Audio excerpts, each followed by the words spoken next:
Picture this. It is 10 o'clock in the morning, Eastern Time. A tanker loaded with Iranian crude oil is moving through one of the most important waterways on the planet. The captain receives a warning broadcast over the radio. U.S. naval forces are ordering the vessel to turn back. Not a drill, not a threat. An actual, live, enforced naval blockade. The first of its kind by the United States in decades. And just like that, the world changed. This is not a hypothetical scenario. This morning, the blockade officially began. And what you are about to hear is going to show you exactly why this single move could reshape the Iranian economy, reroute the global energy market, force China into an impossible position, and either push Iran toward the most consequential peace deal in a generation, or drag the entire region into something far more dangerous. Stay with us because this one has layers you are not going to want to miss. Welcome to World Brief Daily. If you are new here, we break down the most critical global developments with the depth and clarity they deserve. Hit that subscribe button right now and enable notifications because in a situation this fluid, new developments are coming in by the hour and you do not want to be the last to know. Let us start with exactly what happened this morning and what it actually means in practice. The U.S. Central Command, CENTCOM, officially announced that as of 10 a.m. Eastern Time on April 14th, American forces began implementing a blockade of all maritime traffic entering and exiting Iranian ports. The statement was precise. The blockade applies impartially to vessels of all nations entering or departing Iranian ports and coastal areas, including all Iranian ports on the Arabian Gulf and the Gulf of Oman. According to CENTCOM, however, U.S. forces will not impede freedom of navigation for vessels transiting the Strait of Hormuz between non-Iranian ports. In other words, if your tanker is heading to Saudi Arabia, to Iraq, to the UAE, you are fine. If you are heading to Iran, you are turning around. Now, President Trump had initially framed this much more broadly. Speaking on Fox News just before the blockade was announced, Trump called it a complete blockade. All or none, he said, meaning no ship passes until Iran relents. CENTCOM's clarification narrowed that scope considerably. But make no mistake, the practical impact on Iran is still devastating. Here is why. Iran's economy is deeply, almost existentially dependent on sea trade. This is not hyperbole. The numbers make the argument on their own. On a daily basis, Iran exports approximately $270 million worth of goods. Out of that, around $140 million is crude oil. The rest, roughly $80 million per day, consists of non-oil products. Petrochemicals, minerals, steel, metals, all of it moves through the sea. And then there is the import side. Last year, Iran imported approximately $58 billion in goods, around $160 million per day, covering everything from consumer products to the raw materials that keep Iranian factories running. Now, all of that is at risk. Let us run the numbers slowly because this is where the severity of the situation becomes impossible to ignore. On the export side alone, Iran stands to lose roughly $8 billion every single month. That is not a rounding error. That is an economy-stopping figure. And on the import side, if raw materials stop coming in, Iranian factories run out of inputs. When that happens, production stops. When production stops, people lose jobs. And when people lose jobs in a country that is already sitting on years of accumulated economic frustration, things get dangerous for the regime. This brings us to something critically important that a lot of analysts are overlooking right now. The protests that shook Iran did not begin as calls for revolution. They began as economic protests. People were angry about mismanagement, They were angry about rising prices, about shortages, about a government that seemed indifferent to their suffering. Those economic protests escalated into something the regime barely survived and only survived through brutal force.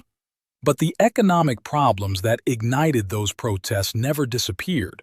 They only got worse. And now with this blockade, they are about to get dramatically, catastrophically worse. And here is the part that should terrify Iranian officials above everything else.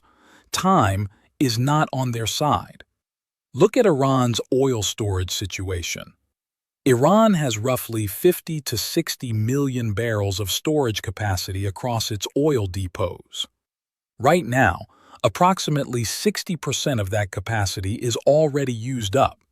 That leaves only around 20 million barrels of spare capacity. Iran is producing roughly 1.5 million barrels of crude oil every single day. Do the math. That means in approximately 2 weeks, Iran's spare storage capacity is completely full.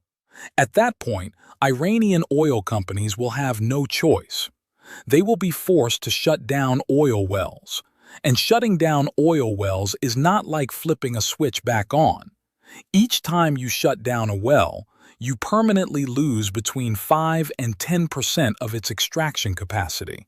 That is money that is gone forever from a regime that is already desperately short of it. This is not just an economic crisis. This is a ticking clock, and the regime knows it. Now, before we go any further, if you are getting value from this breakdown, make sure you are subscribed to World Brief Daily and have your notifications turned on. We are covering this story in real time, and you are not going to want to miss the next update. Let us now talk about how Iran is responding, because the response has been equal parts threatening and deeply ironic. Iran's military spokesperson declared that U.S. restrictions on vessels are illegal. Iran's Parliamentary National Security and Foreign Policy Commission called the blockade a bluff. Ibrahim Rashai, a spokesperson for that commission, wrote publicly that the move would be considered an act of war and warned that Iran may also reveal other cards that we have not yet used in this game. He told Trump to respect Iranians, accept your defeat, and do not demand at the negotiating table what you failed to achieve in war. Extraordinary language. But let us hold that up to the light for a moment. This is the same regime that spent months attacking civilian shipping from countries that had absolutely nothing to do with this conflict. A Thai-flagged civilian ship was attacked by the IRGC, Thailand, a country on the other side of the world. Iran was conducting what amounted to maritime extortion, charging vessels up to $2 million in transit fees just to pass through the Strait of Hormuz, a waterway that under international law belongs to everyone.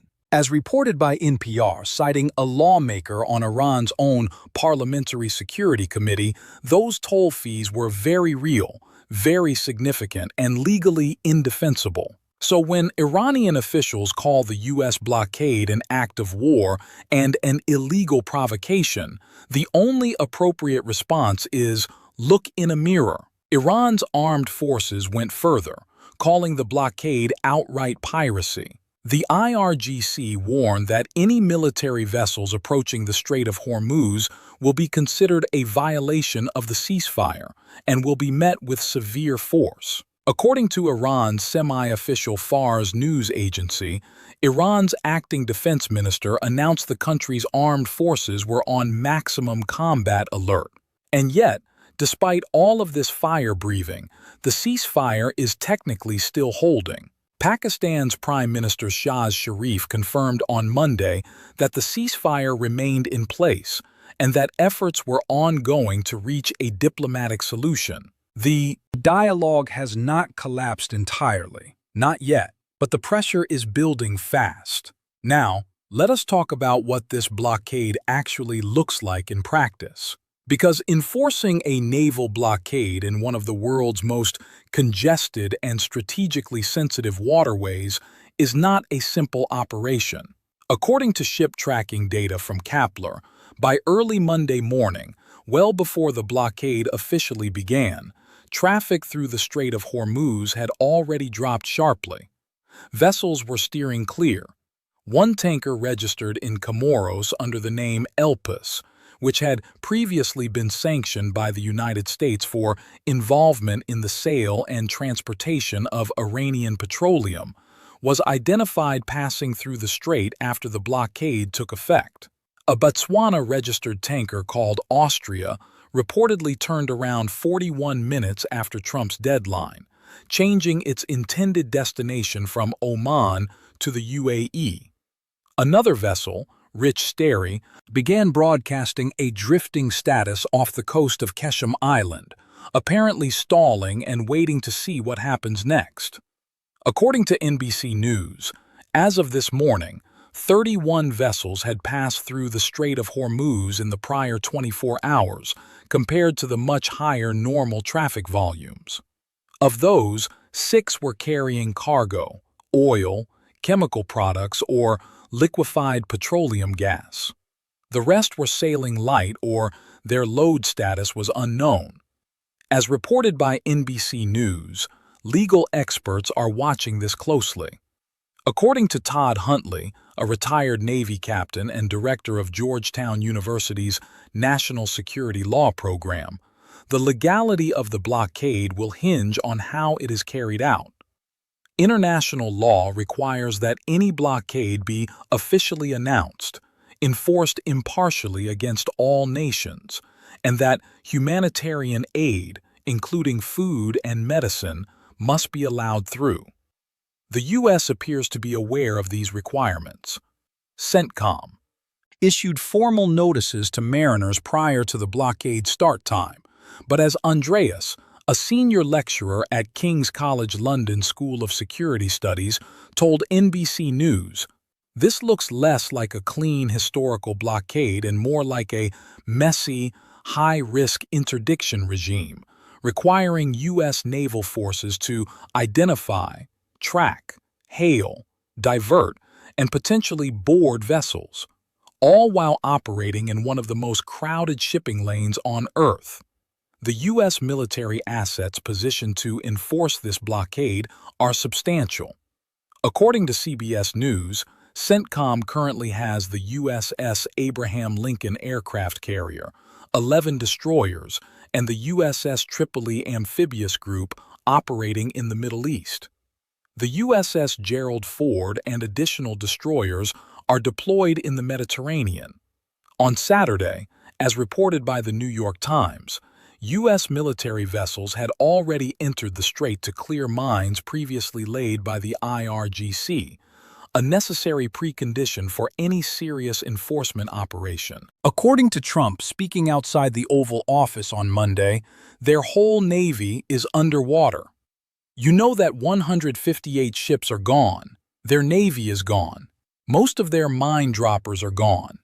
That is a staggering assessment of how degraded Iran's naval capability has become since the war began on February 28th. Whether or not every detail of that claim holds up, the strategic picture is clear. Iran's ability to directly contest the blockade militarily is severely limited. But Iran has other cards to play, and one of them involves a body of water that you need to understand right now. Iranian officials have begun explicitly threatening to escalate the conflict to the Bab el-Mandeb Strait. Some of you may already know this choke point, but for those who do not, the Bab el-Mandeb sits at the southern end of the Red Sea, connecting it to the Gulf of Aden. It is in terms of global commerce just as important as the Strait of Hormuz. A significant portion of the oil that once moved through Hormuz has been rerouted through the Red Sea and past the Bab el-Mandeb to reach Asian markets. And just north of the Red Sea sits the Suez Canal, the artery that connects Asian trade to European markets and vice versa. Any disruption at Bab el-Mandeb has global consequences, and Iran knows this. Iran's threat is not hypothetical. Iran controls the Houthis in Yemen. Last year, the Houthis launched an extended campaign of missile and drone attacks against commercial shipping in the Red Sea that lasted months before a combined air campaign pushed them back. They can do it again if Tehran orders them to. As one analyst put it in a live CNN broadcast speaking about this exact scenario, it's a major concern that the Iranians may try to use one of their largest proxies, the Houthis, to launch missiles or drones at vessels in the Red Sea. The healthy threat was already deterred once, but deterring it again, while simultaneously enforcing a blockade in the Strait of Hormuz, would stretch U.S. and allied naval resources significantly. This is part of Iran's calculation.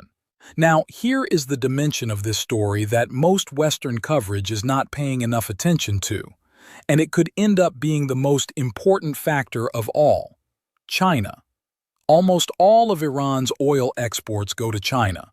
According to trade data, this accounts for roughly 11 to 13% of total Chinese oil imports. And if you factor in the shadow fleet arrangements that officially do not exist but very clearly do, that number might be even higher. But here is where it gets truly extraordinary. China does not just depend on Iran for oil.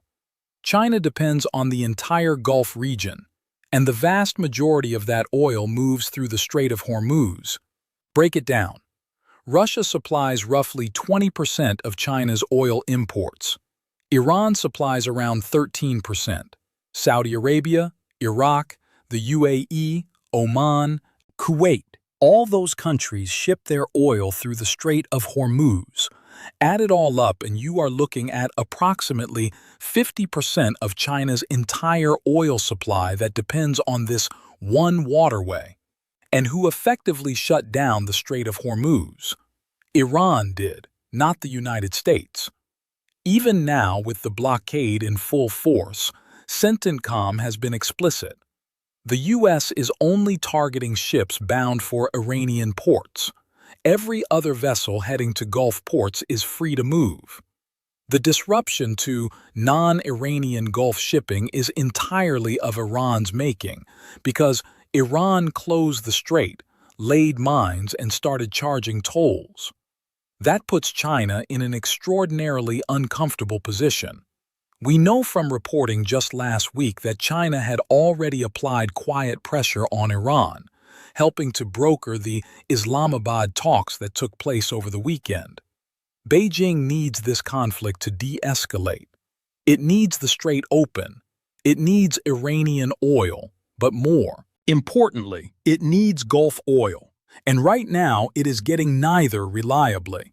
The expectation in Washington, according to sources familiar with U.S. strategy, is that Beijing will increase this pressure. Every day the strait remains disrupted is a day China's energy security erodes a little further. China consumes more oil than any other country in the world. It cannot sustain this indefinitely. This brings us to what happened in Islamabad and what the 21 hours of negotiation inside that conference room actually revealed. Vice President J.D. Vance traveled to Pakistan to lead the U.S. delegation. On the Iranian side, the chief negotiator was Mohammad Bagher Ghalibaf, Speaker of Iran's parliament, a significant delegation reportedly numbering around 100 officials. 21 hours of talks and yet no deal. Here is what we know about what was on the table. According to U.S. officials cited by ABC News, the 6 core American red lines presented by Vance were 1. Iran must end all uranium enrichment. 2. The dismantling of all major nuclear enrichment facilities. 3. The retrieval of all highly enriched material. 4. A fully reopened Strait of Hormuz without tolls. 5. A broader peace framework that includes regional allies. And 6. An end to the funding of proxy groups including Hezbollah in Lebanon and the southeast in Yemen. Notably absent from this list any conditions on Iran's ballistic missile program that appears to have been quietly set aside in the interest of making a deal possible.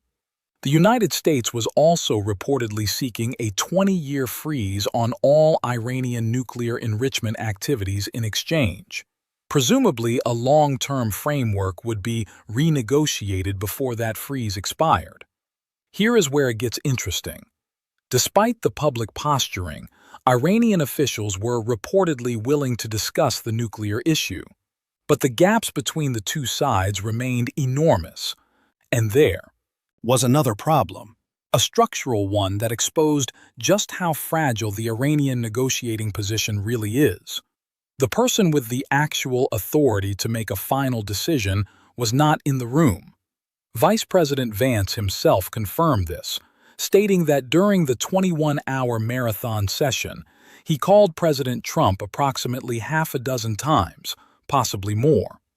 The Iranians, however, were terrified to make a similar call back to Tehran.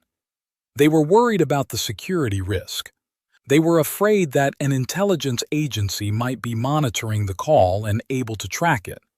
So, Iran showed up with 100 officials and none of them had the authority to say yes.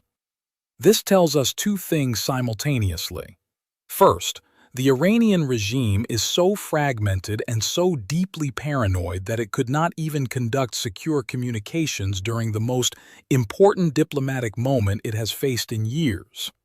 The gap between Iran's public assertiveness and its internal dysfunction is wider than most people realize. Second, and this is crucial, it means the negotiating process is not over. Iran's delegation took the American proposals back to Tehran. Whoever holds actual power in that system, whether it is Supreme Leader Khamenei, IRGC commanders, or some combination thereof, is now sitting with those proposals. They can't accept them, they can reject them, or they can send back a counter-proposal. And if that counter-proposal is even in the ballpark of what Washington will accept, then a deal is still possible. Vice President Vance, speaking to Fox News on Monday, was careful with his words. He told Brett Baier that the ball is in Iran's court. He said it was up to the Iranians whether there would be more direct talks.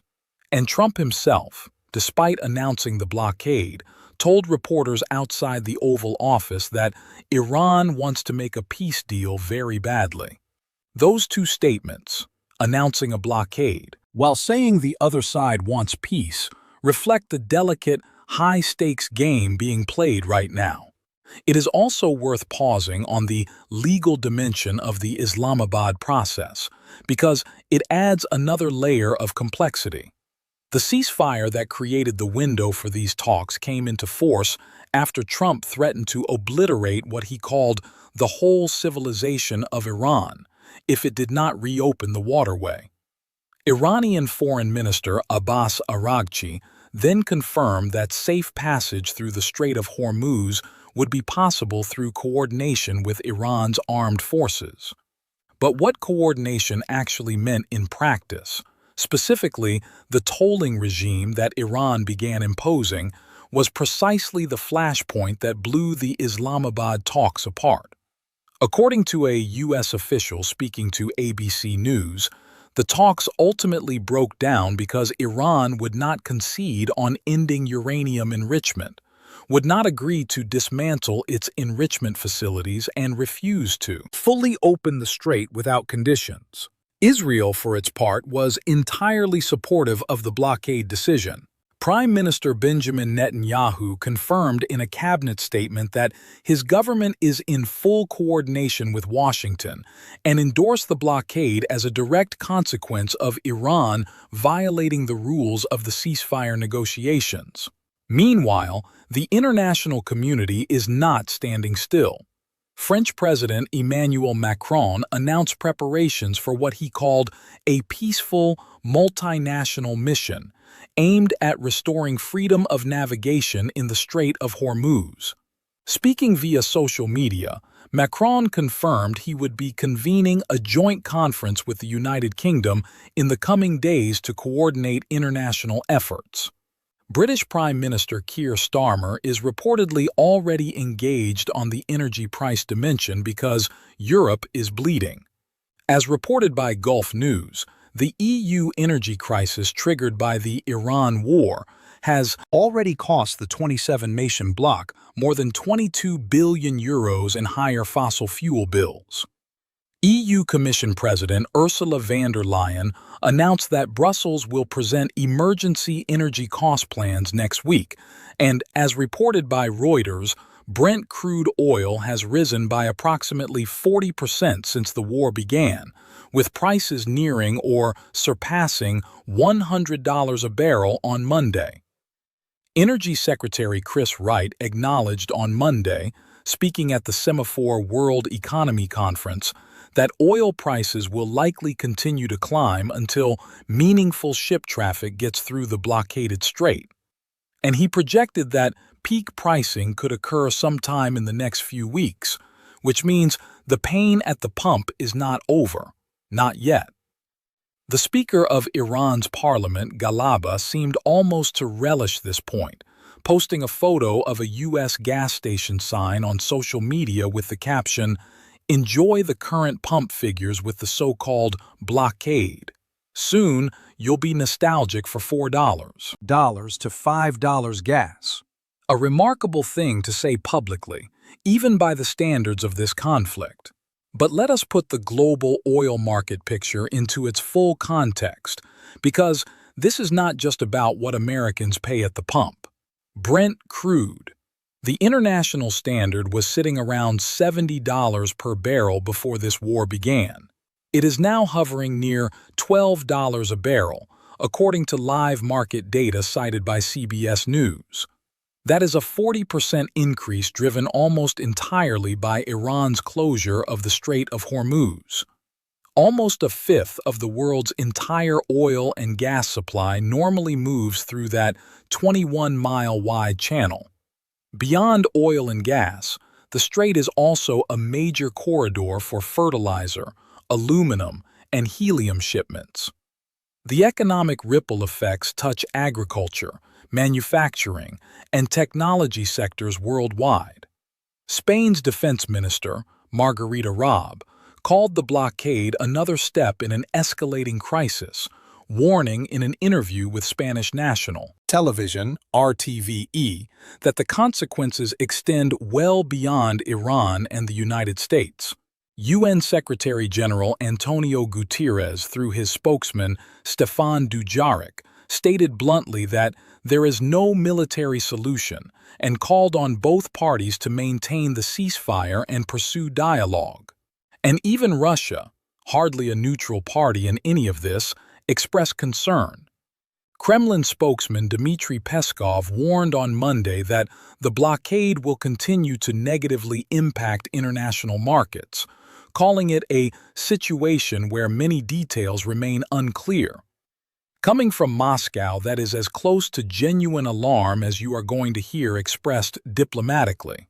But here is the reality. Iran is the country running out of time, not the United States.